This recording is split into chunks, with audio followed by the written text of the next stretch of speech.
नमस्कार। आज हम पढ़ रहे हैं एनसीईआरटी कक्षा 7 की हिंदी की बुक बाल महाभारत कथा और आज का हमारा चैप्टर है द्रौपदी स्वयंवर। जिस समय पांडव एक चक्रा नगरी में ब्राह्मणों के भेष में जीवन बिता रहे थे, उन्हीं दिनों पांचाल नरेश की कन्या द्रौपदी के स्वयंवर की तैयारियां होने लगी। एक चक्रा नगरी के ब्राह्मणों के झुंड पांचाल देश के लिए रवाना हुए। पांडव भी उनके साथ हो लिए। पांचों भाई माता कुंती के साथ किसी कुम्हार की झोपड़ी में आ टिके। पांचाल देश में भी पांडव ब्राह्मण भेष ही धारण किए रहे, इस कारण कोई उनको पहचान न सका। स्वयंवर मंडप में एक बृहदाकार धनुष रखा हुआ था, जिसकी डोरी तारों की बनी हुई थी। ऊपर काफी ऊंचाई पर एक सोने की मछली टंगी हुई थी। उसके नीचे एक चमकदार यंत्र बड़े बेग से घूम रहा था।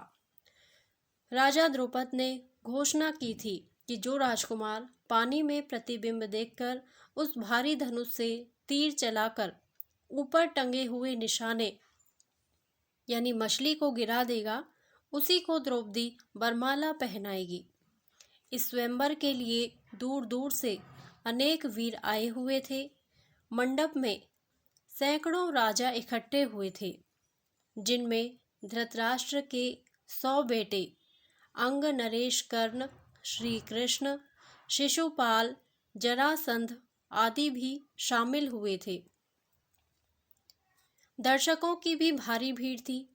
राजकुमार धृष्टद्युम्न ने घोड़े पर सवार होकर आगे आया। उसके पीछे हाथी पर सवार द्रौपदी आई। हाथ में फूलों का हार लिए हुए राजकन्या हाथी से उतरी और सभा में पदार्पण किया। राजकुमार धृष्टद्युम्न अपनी बहन का हाथ पकड़कर उसे मंडप के बीच में ले गया। इसके बाद एक एक करके राजकुमार उठते और धनुष पर डोरी चढ़ाते, हारते और अपमानित होकर लौट जाते।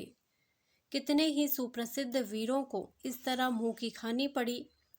शिशुपाल, जरासंध, शल्य व दुर्योधन जैसे पराक्रमी राजकुमार तक असफल हो गए। जब कर्ण की बारी आई तो सभा में एक लहर सी दौड़ गई। सबने सोचा अंग, नरेश जरूर सफल हो जाएंगे। कर्ण ने धनुष उठाकर खड़ा कर दिया और तान कर प्रत्यंचा भी चढ़ानी शुरू कर दी। डोरी के चढ़ाने में अभी बाल भर की ही कसर रह गई थी कि इतने में धनुष का डंडा उसके हाथ से छूट गया तथा उछलकर उसके मुंह पर लगा। अपनी चोट सहलाता हुआ कर्ण अपनी जगह पर जा बैठा। इतने में उपस्थित ब्राह्मणों के बीच से एक तरुण उठ खड़ा हुआ। ब्राह्मणों की मंडली में ब्राह्मण वेशधारी अर्जुन को यूं खड़ा होते देखकर सभा में बड़ी हलचल मच गई। लोगों में तरह तरह की चर्चा होने लगी। तब अर्जुन ने धनुष हाथ में लिया और उस पर डोरी चढ़ा दी। उसने धनुष पर तीर चढ़ाया और आश्चर्यचकित लोगों को मुस्कुराते हुए देखा। लोग उसे देख रहे थे। उसने और देरी ना करके तुरंत एक के बाद एक 5 बाण उस घूमते हुए चक्र में मारे और हजारों लोगों के देखते देखते निशाना टूटकर नीचे गिर पड़ा। सभा में कोलाहल मच गया, बाजे बज उठे। उस समय राजकुमारी द्रौपदी की शोभा कुछ अनूठी हो गई। वह आगे बढ़ी और सकुचाते हुए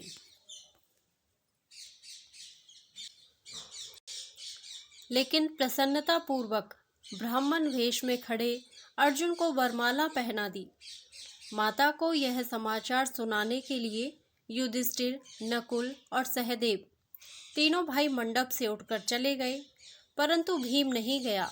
उसे भय था कि निराश राजकुमार कहीं अर्जुन को कुछ कर न बैठे। भीमसेन का अनुमान ठीक ही निकला। राजकुमारों में बड़ी हलचल मच गई। उन्होंने शोर मचाया। राजकुमार का जोश बढ़ता गया। ऐसा प्रतीत हुआ कि भारी विप्लव मच जाएगा। यह हाल देखकर श्री कृष्ण, बलराम और कुछ राजा विप्लव मचाने वाले राजकुमारों को समझाने लगे। वे समझाते रहे और इस बीच भीम और अर्जुन द्रौपदी को साथ लेकर कुम्हार की कुटिया की ओर चल दिए। जब भीम और अर्जुन द्रौपदी को साथ लेकर सभा से जाने लगे तो द्रुपद का पुत्र धृष्टद्युम्न चुपके से उनके पीछे हो लिया। कुम्हार की कुटिया में उसने जो देखा उससे उसके आश्चर्य की सीमा न रही। वह तुरंत लौट आया और अपने पिता से बोला, पिताजी, मुझे तो ऐसा लगता है कि ये लोग कहीं पांडव ना हो। बहन द्रौपदी उस युवक की मृगशाला पकड़े। जब जाने लगी तो मैं भी उनके पीछे हो लिया। वे एक कुम्हार की झोपड़ी में जा पहुँचे। वहाँ अग्निशिखा की भांति एक तेजस्वी देवी बैठी हुई थी। वहाँ जो बातें हुई उनसे मुझे विश्वास हो गया कि वह कुंती देवी ही होनी चाहिए। तब राजा द्रुपद के बुलावा भेजने पर पांचों भाई माता कुंती और द्रौपदी को साथ लेकर राजभवन पहुँचे। युधिष्ठिर ने राजा को अपना सही परिचय दे दिया। यह जानकर कि ये पांडव हैं, राजा द्रुपद फूले ना समाये। उनकी इच्छा पूरी हुई। महाबली अर्जुन मेरी बेटी के पति हो गए हैं तो फिर द्रोणाचार्य की शत्रुता की मुझे चिंता नहीं रही। यह विचार कर उन्होंने संतोष की सांस ली। माँ की आज्ञा और सबकी सम्मति से द्रौपदी के साथ पांचों पांडवों का विवाह हो गया। धन्यवाद। यदि आपको यह पाठ अच्छा लगा हो तो प्लीज़ मेरे वीडियो को लाइक करें, शेयर करें और मेरे चैनल को सब्सक्राइब करें। Thank you.